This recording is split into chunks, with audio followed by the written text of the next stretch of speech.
Hello, my name is Dr Jo Carruthers and I'm a senior lecturer in the English Literature and Creative Writing department at Lancaster University. And I just wanted to spend a few minutes introducing the text to you and making some suggestions for things you might want to think about as you read it. So this is quite a short novel written by Sam Selvon. Sam Selvon was born in Trinidad in 1923. He moved to Britain in 1950 and wrote this novel, and it was published in 1956. So it's a story about the experience of moving to Britain from the Caribbean. It features a group of Trinidadian men primarily, part of what is now often called the Windrush generation, and their experiences of living in what was then quite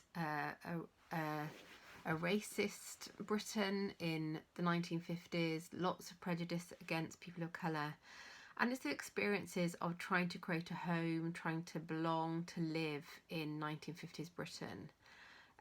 It's an amazing novel in lots of ways. It's incredibly creative. So it's written in what some people call a kind of Creole, what KAMAU Braithwaite, a literary critic and writer, has called nation language. So he uses this term instead of dialect, instead of the term dialect, to refer to a way of writing English that isn't a received English, it isn't a kind of standardized English, but he gives it a kind of status by calling it nation language. So it's not just a kind of sub-language, it's actually a nation's language.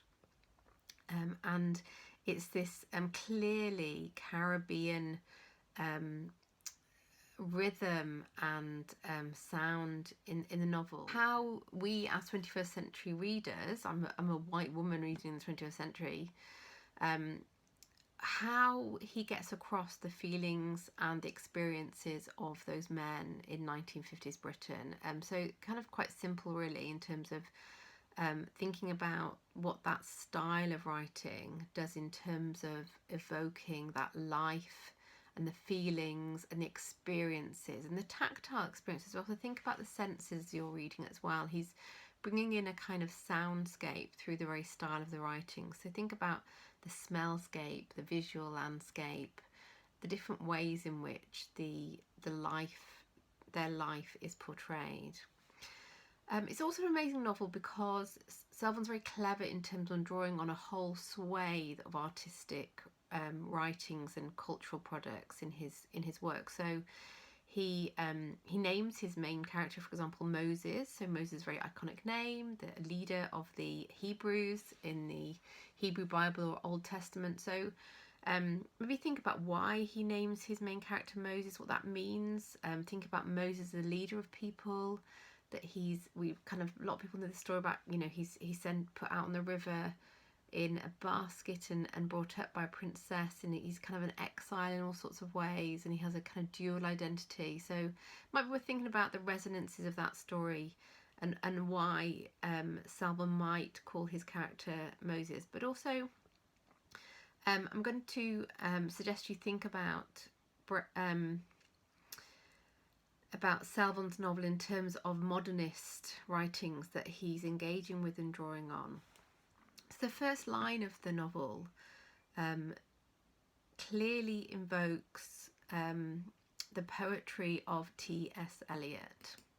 So the first line of the novel goes, "One grim winter evening, when it had a kind of unrealness about London, with a fog sleeping restlessly over the city and the lights showing in the blur as if not London at all but some strange place on another planet." Okay, so you get the sense of the Creole just in that opening sentence, but he's invoking London, but a very specific London by talking about the unrealness about London. So unreal city is a repeated refrain in T.S. Eliot's The Wasteland, unreal city. But also this image of a fog sleeping restlessly over the city, so kind of personified fog that sleeps. And here he's quoting or referring to or strongly invoking the poem The Love Song of J. ALFRED PRUFROCK. And these are some lines from T.S. Eliot's poem which paints a picture of a kind of grimy, dirty and unpleasant London through painting an image of a cat. Fog as the fog in London is like a cat moving through the nightscape of London. Okay, so these are the lines from the love song of J. Alfred Prufrock. The yellow fog that rubs its back upon the window panes, the yellow smoke that rubs its muzzle on the window panes, licked its tongue into the corners of the evening, lingered upon the pools that stand in drains, let fall upon its back the soot that falls from chimneys, slipped by the terrace, made a sudden leap, and seeing that it was a soft October night, curled once about the house and fell asleep. Okay, so you may not be that familiar with T.S. Eliot's poetry. You might want to look it up a bit, have a read as well as reading Selvon's novel. But modernist poetry has, what we know about it and what's well known about modernist poetry is it's fairly canonical. T.S. Eliot's a very well known poet. He's drawing on a very established figure, quite an elite figure in a way. You know, this is proper canonical writing, it's a white man's writing, and he's drawing on a poem that that engages with the fragmentedness and the kind of negative side of the city and of modern life. So why Selvon is drawing on this figure, and why these particular images, why the negative side of London life, why this kind of the kind of yellow smoke and the fog in London, the drains and the chimneys and the soot. So just some things to think about there. There's also a section in the middle that you'll notice because it's really kind of abruptly striking when you come across it, is there's a piece of stream of consciousness writing in the middle of the novel. And the stream of consciousness is a term used of a lot of modernist novels where you literally get a kind of vomiting of consciousness onto the page. So there's not real punctuation, it's a kind of free fall of thought on the page.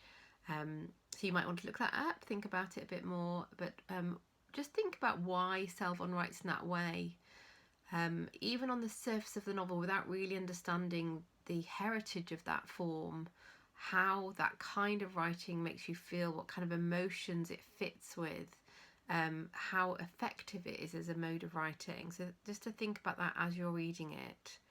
So think about what kind of England, what kind of London is being portrayed here, and what this novel says about Englishness, what it says about empire, what it says about imperial relations. Okay, I really hope you enjoyed the novel.